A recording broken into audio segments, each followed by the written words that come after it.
हर हर महादेव मित्रों, ज्ञान Ganga YouTube channel में आप सभी का हार्दिक स्वागत है। क्या आपने कभी जानने की कोशिश की है कि इतना कमाने के बाद भी आपके पास पैसे क्यों नहीं रुकते हैं?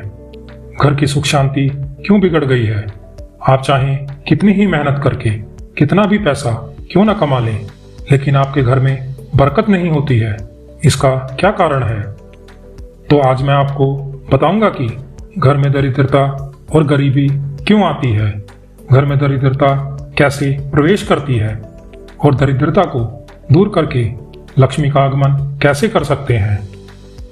मित्रों, गणेश जी की प्रतिमा या फोटो को हम सभी लोग अपने घर के मुख्य दरवाजे पर लगाते हैं, क्योंकि गणेश जी रिद्धि सिद्धि के दाता हैं। लेकिन कुछ लोग गणेश जी की प्रतिमा को अपने घर के मुख्य दरवाजे पर लगाते हुए बहुत बड़ी गलती कर देते हैं। जब घर के मुख्य दरवाजे पर प्रतिमा को स्थापित करते हैं तो गणेश जी का मुख आगे की ओर रहता है और उनकी पीठ घर की तरफ हो जाती है, जिससे कि आप गणेश जी के पीठ का दर्शन करते हैं।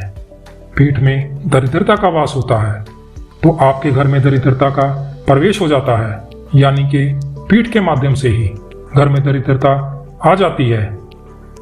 इसलिए जब भी आप घर में गणेश जी की प्रतिमा लगाएं या स्थापित करें तो गणेश जी की ऐसी प्रतिमा लगाएं जिसमें गणेश जी की दो मूर्तियां आपस में चिपकी हुई हों, जिससे कि गणेश जी का एक मुख बाहर की तरफ हो जाएगा और एक मुख घर के अंदर की तरफ हो जाएगा।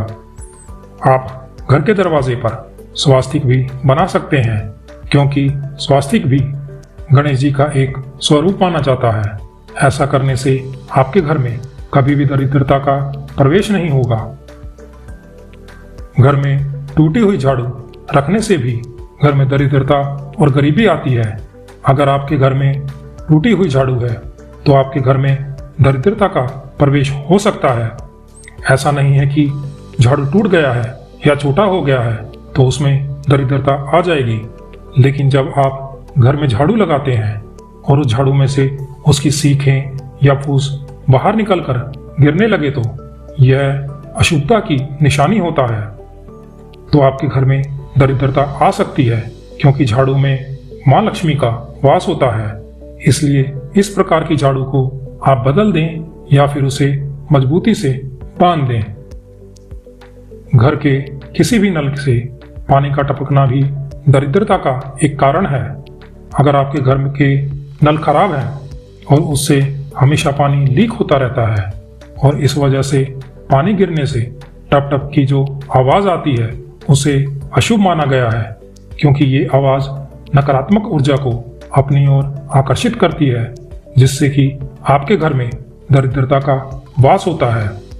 इसलिए यदि आपके घर के नल खराब हैं और पानी गिरने से टप टप की आवाज आती है तो आप उसे ठीक करवा लें, क्योंकि घर की नल से पानी टपकना दरिद्रता की निशानी है। सूर्योदय के बाद सोकर उठने से भी घर में दरिद्रता और गरीबी का वास हो जाता है। हम सभी जानते हैं कि प्रातःकाल सूर्योदय के समय उठने से सूर्य की जो किरणें निकलती हैं वो हमारे शरीर के स्वास्थ्य के लिए भी बहुत ही लाभकारी होती हैं, जिससे हमारे शरीर में सकारात्मक ऊर्जा का संचार होता है।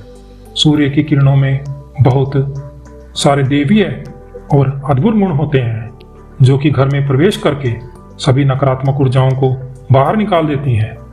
लेकिन अगर उस समय घर के लोग सोए रहते हैं तो इसका प्रभाव उल्टा भी हो जाता है और सूर्य की वही किरणें दरिद्रता को आमंत्रित करती हैं और घर में दरिद्रता का वास हो जाता है।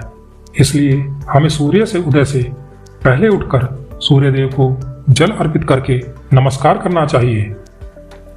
घर के दरवाजे से आवाज आना भी घर में दरिद्रता का वास करवाती है। जब आपके घर के दरवाजे को खोलते या बंद करते हुए दरवाजे से चरचर जैसी आवाज आती है, उसे नकारात्मक ऊर्जा को जन्म देने वाली माना गया है, क्योंकि इसी के माध्यम से दरिद्रता का घर में प्रवेश होता है।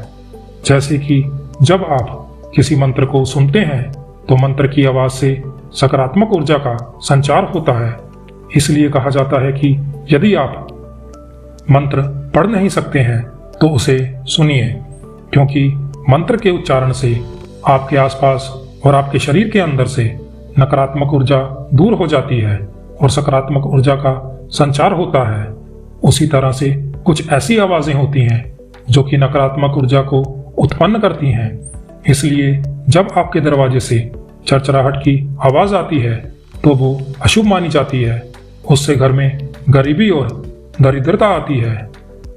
तो मित्रों, ये कुछ कारण हैं जिसकी वजह से घर में गरीबी और दरिद्रता आती है। आपको ये जानकारी कैसी लगी मुझे कमेंट करके जरूर बताएं। महादेव आपके घर में सुख शांति और बरकत का आशीर्वाद दें। हर हर महादेव।